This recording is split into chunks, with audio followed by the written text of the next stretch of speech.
or 8113. Let's work together to uphold the integrity of Nigeria's financial system. Announcer, FSRCC.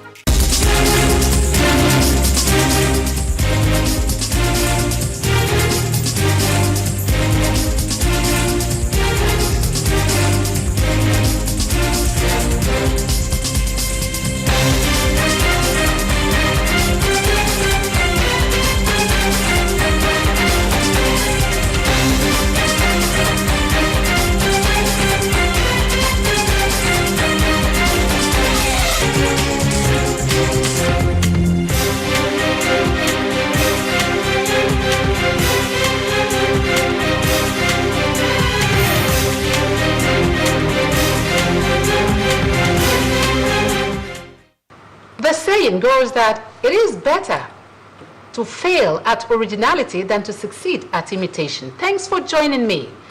This is Guest of the Week. My name is Jane Madwagna. On this edition, my guest studied urban and regional planning. A quick look at his educational background shows that he attended St. Mary's Uwani for his primary education to obtain his first school leaving certificate, and this was in 1971. From there, he went ahead to St. Patrick's, Emene, for his secondary education to obtain his West Africa School certificate. His first degree in urban and regional planning was obtained at the University of Ife, now Obafemi Awolowo University, Ile-Ife. This was between 1977 and 1984. He moved on for his master's, still on urban and regional planning, and this was also obtained at the University of Ife in 1984. For his PhD, he obtained this at Northwest University, Posh, South Africa. Who is my guest? You'll be meeting with him right after this timeout. Stay with me.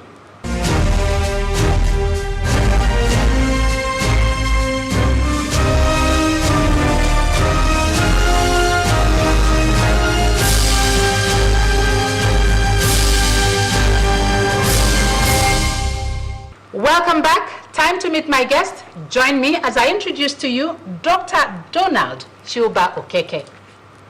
Thank you for having me. Thanks for being here, sir.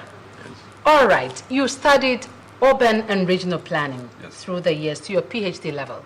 Yes. Okay. Now we're going to be looking at what you've been able to do with this. First and foremost, you've been a lecturer of repute for many years. Yes. Let us really know, in the area of lecturing through the years, what have you been able to contribute to human development? I mean, graduating students, many of them, both at first degree level and postgraduate levels. We finish with them and they get into practice. Most of the people, the town planners you have at the ministries, both at the national level and the state level, they are our students. Okay, so that is my contribution towards, manpower development. Okay. Now, at your level also, you are a mentor and you supervise Yes. with master's and PhD level students. Yes. When you go through their works, how do you ensure that standards are maintained in what we do, especially in the area of evaluation? Insisting that they should do the right thing. If they don't do the right thing, you stop them. Most times they want to cut corners. Yes. But you stop it. Particularly if you know what they should do. Because there's one thing to you, the supervisor, knowing what they should do. Then making sure that they do it. Okay? So Exactly. yeah, so that I think I know what they should do. And I insist that they should do it. Very well. Good. Now, let's look at some organizations where you've worked through the years. 1986 to 1987, you worked with Anambra State Housing Corporation as senior town planner. Yes. Now, also you were with Ebila Salmon and Partners, Yes. Enugu, as a consultant urban planner. Yes. Now, what did you do to contribute to the development of the society? Yeah, at the Housing Corporation, of course, I produced a couple of layouts that were developed. For instance, the Transicool Phase 6 layouts was my product, what I did when I joined the housing corporation, and after that I worked with Ebila. There we produced the master plan for Oka Capital Territory. Okay. But it was not concluded. Politics didn't allow us to conclude it. So that's majorly what I did with Ebila Salmon and Partners. All right. To produce the master plan for Oka Capital Territory. Okay. Yes. Now you moved from that level to national level and Yes. even regional. Yes. Now, national team leader, urban planner, to Safred Consultancy Services. Yes. What did you do within that time? We studied particularly under Safred. We studied the water, the siltation problems that we have in Nigeria. With the River Niger particularly. Okay. It's a project that covered the Niger Basin, which covered about 8 countries. So I was the national team leader for Nigeria. So we looked at the River Niger, the siltation problems there, and of course the flooding problems that siltation causes. So you know what research is. We discovered so many things. Of course, we reported to our company, the commissioning body, and they took it from there. Then again, at the national level, I was also part of the Vision 2020, where we also talked about how to plan this country, and see if we can move it out of where it is and make it better, So I was invited, and I contributed my role under the town planning section of the Vision 2020 exercise. Okay. Now, looking at your work as a regional planner and your wealth of experience, Yes. how do we bring it to bear, for instance, in a city like Enugu, so that we can benefit and our town can also be at par with other towns and major cities elsewhere in the world? Because when we travel out and come in, we see that things are better planned. There are models on how to do things. Is it that we don't have a plan on ground here that is approved, a workable document? There are so many things responsible for the situation we have here in our country. We do have plans at times we don't have plans. At times again, we do have plans that we don't recognize this plan. And again, we have a problem with understanding what we need to do. If we have to solve the problems we have with our cities at the national level, then we have to redefine the mission of cities at the regional level. Mm-hmm. Because sometime, when we had the experience of colonization, the mission of cities was reorganized. Our cities was made to begin to respond to external economic policies, not internal economic policies. So our cities became extroverted cities, imperial cities, that responded to imperial economy. Yes. Okay, so if we have to reorganize our cities and make them look differently and make them function differently, we have to rework the mission of our cities and make them African oriented. Okay. Yes. I noticed that going through your CV that you've chaired many boards.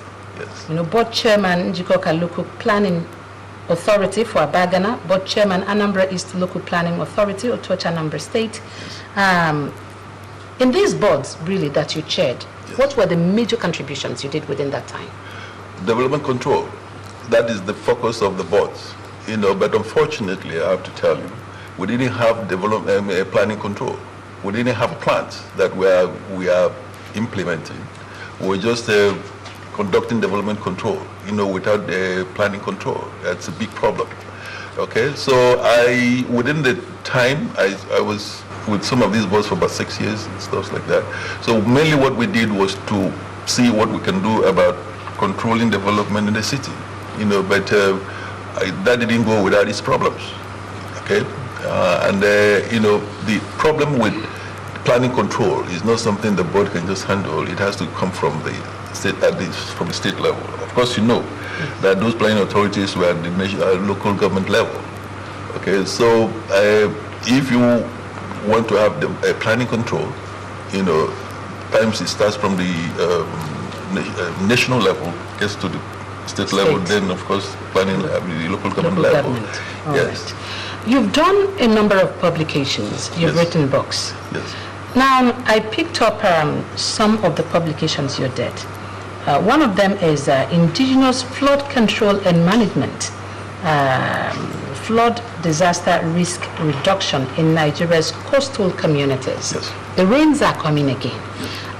People tend to build around these coastal areas. What should be done to discourage this, and how do we manage flooding within this period? What should be done is to make sure that we do the right development control. Finish. You know, it's not, but for you to do good development control, you have to have good economic policies. Okay? So that people won't be pushed to do the wrong thing. Okay? If you don't have the right economic policies, of course, they will engage in so many things that are not right. You know, not necessarily not right, but they have no alternative but to engage in informal sector, you know, which most times people use space wrongly. Okay? The occupation of water flood areas, you know, by people, which is the water flood areas that are very fertile land for agriculture. It's not even the land where you occupy for residential use, but the people occupy for residential use. Okay, and then of course it would double as agricultural use again. But this is a policy problem. You know, if we have the right policy, we have the right planning, we have the right arrangement of activities and space activity relationships, then of course automatically you won't find people living in those flood areas. Okay. So you won't have the need to talk about talk about having problems with flooding. You know, but even if we do have problems with flooding, then you don't have casualties. Okay. Right. Then of course the study we did on siltation, you know, we clear, if you have a good plan on how to clear the debris in the waterbeds. Of course, then you would have solved a lot of you have gone a long way to prevent flooding. Okay. Yes. Now, the issue of conceptualizing urban space. You mentioned urban space. Yes. For the environment, for the delivery of sustainable urban development in Africa. Right. You were involved in this regional, development. How do we do this when it comes to Nigeria? How do we apply it? You apply it. It's a matter of knowledge base of the people who are supposed to be conducting development activities in the country. You know, if they understand that the urban space is not just the built-up area of the city, then they understand that beyond the built-up area of the city, there's what is called the inner circle of the city and the outer area of the city. What does this mean? Those are the areas outside the built-up area that are part of the economic space of the city. Okay, so if you plan a city including all those areas, then it makes sense. But right now we don't plan our cities including all those areas. So because why again? Because what we consume and the stuffs and the economy of the city is not introverted. It's not coming from within. It's coming from outside. On those outside. Precisely, yeah. So that is why the space around us doesn't matter. You know, we are operating a kind of development ideology that is not right. We're operating a kind of development hypothesis that is not right. So if we have to redress these things, we have to start from redressing the development ideology of the country, of the African region. Then, of course, the development hypothesis of the African region. We have to redefine all these things. Then if we redefine them, then we will see the need. That's the basis for the paper that you just cited now. Yes. We will see the need to better understand what urban space is than the present understanding that urban space is just the built-up area of a city. Okay. Now, in a city, I keep coming to Enugu because this is where we are. Precisely. We see that most of the times buses are out on the street loading and reloading. We don't have formal parks for them.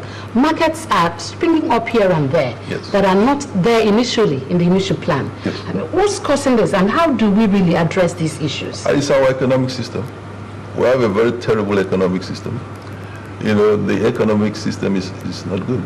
And unfortunately, the politicians that are managing this thing, they are not properly advised. I have to say this. Those of us who are experts who should advise them are not doing the right job. If you do the right job, maybe they will understand and do the right thing. You know, so there's planlessness. Okay, everybody's trying to survive. on its own. But that shouldn't be the case. We should have an organized system of surviving. If we have an organized system of surviving, all these things we are talking will not happen. But we do not. Because we experts don't advise the politicians very well. The politician does not know, he's not an expert in development planning. He's an expert in control of power. You're still watching Guest of the Week. My guest is still here. We'll take a short break. We'll be right back. Stay with me.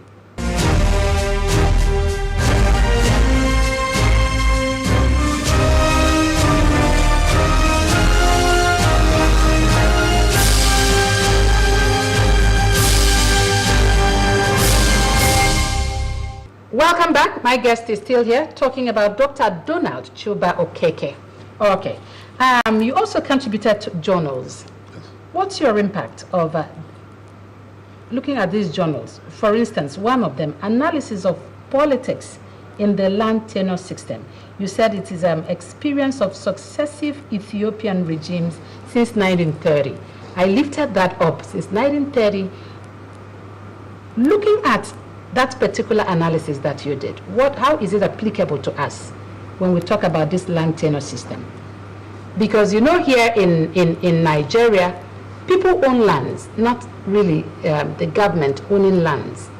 Here, families, communities, they own the lands. Yes. And decide how they use it. Yes. But now these lands, how do we develop when government wants to come in? How do we do these things? See, what is the synergy? Yeah, you see, there has to be a cooperation between government and the people.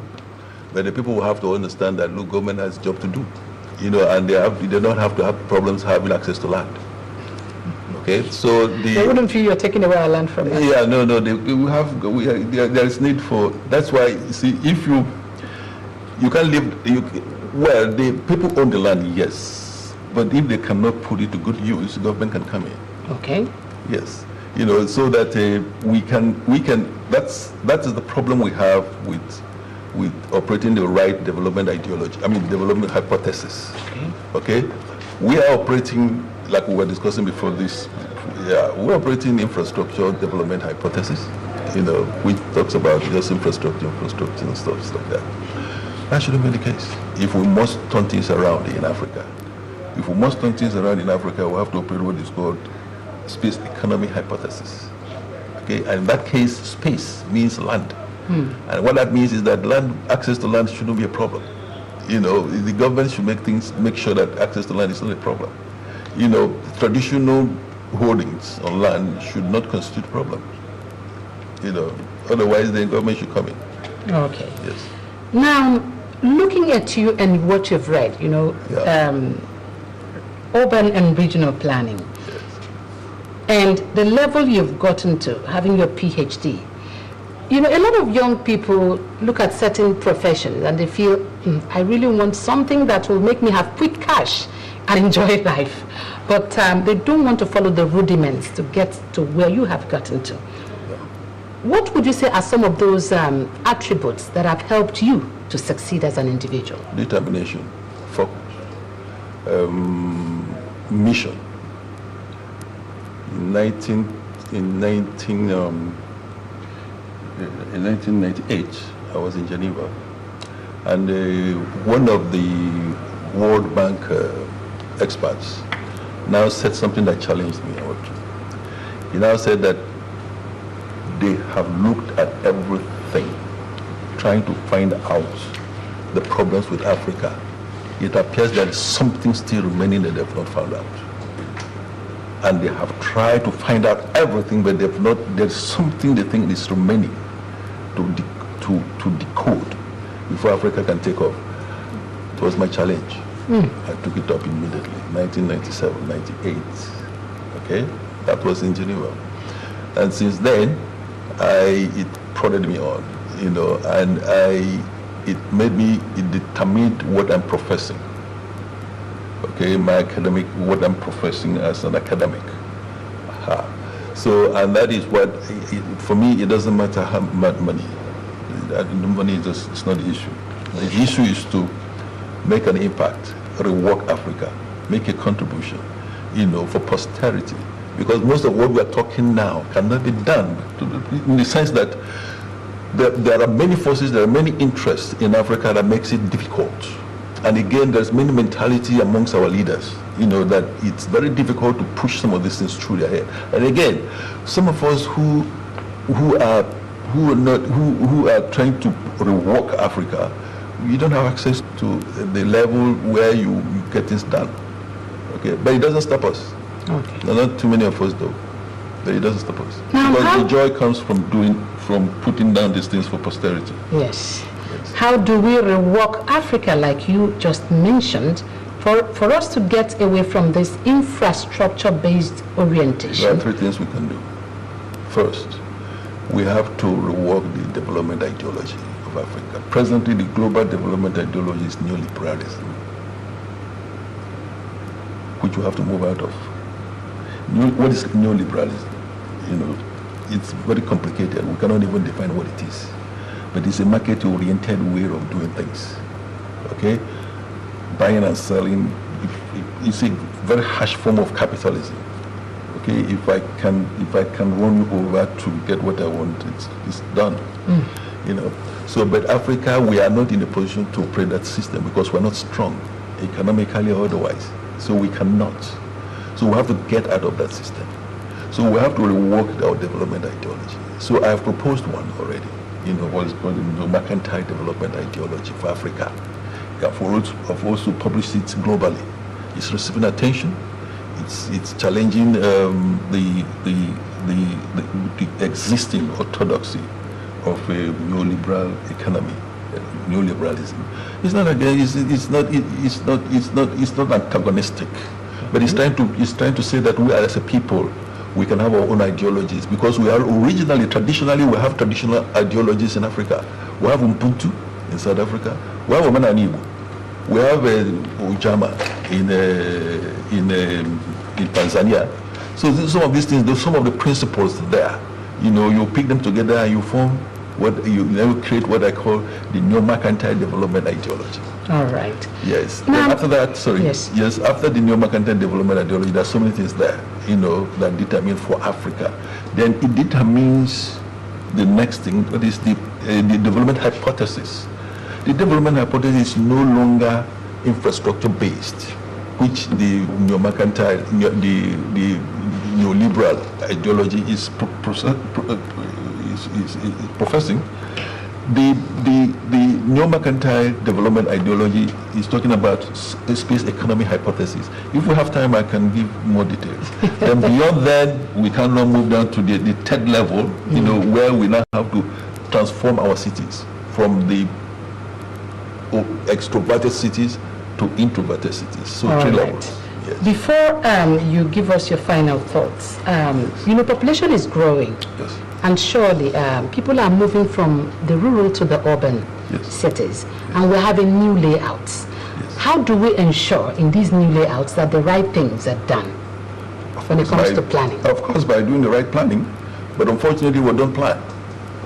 For instance, tell me a city that is being developed with a plan in Nigeria, apart from Abuja, that is trying, or some of the cities in the north, like Jalingo, that is trying to do something about using the master plan to do that. When last did we do a master plan in Nigeria? That was in the 60s.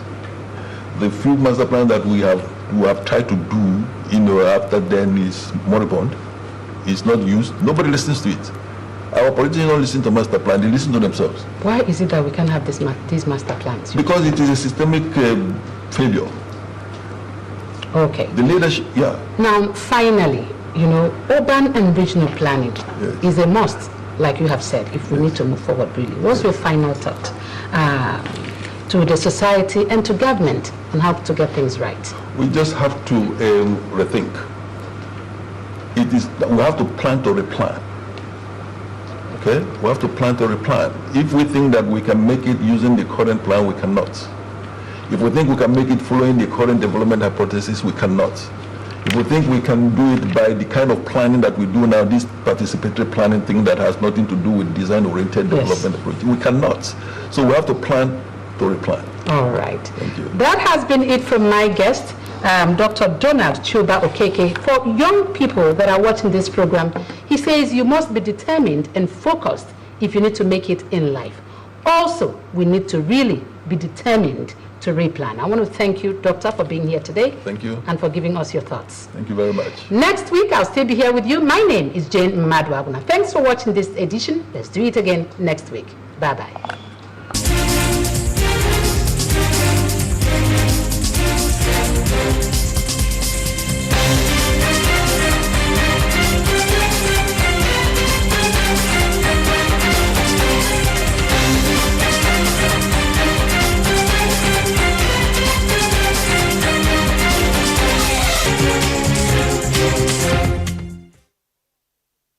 We are off to the health center.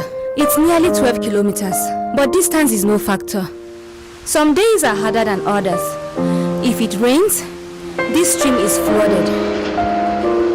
I am happy that my dear husband is going with me today. This is going to be the third visit. The first was when my baby was born. The second time was 6 weeks after his birth. The third is today, which is 10 weeks after birth. I still have 2 more visits to go. When my baby is 14 weeks old, and again at 9 months. That is exactly 5 visits before my baby is 1 year. You've come for your baby's immunization? Yes, we have. It's okay. My neighbor once asked me why. Must I go? I told her my baby's future is important to me. Show how you care for your children by making sure they are immunized 5 times before their first birthday. Because if you don't finish it, you haven't done it.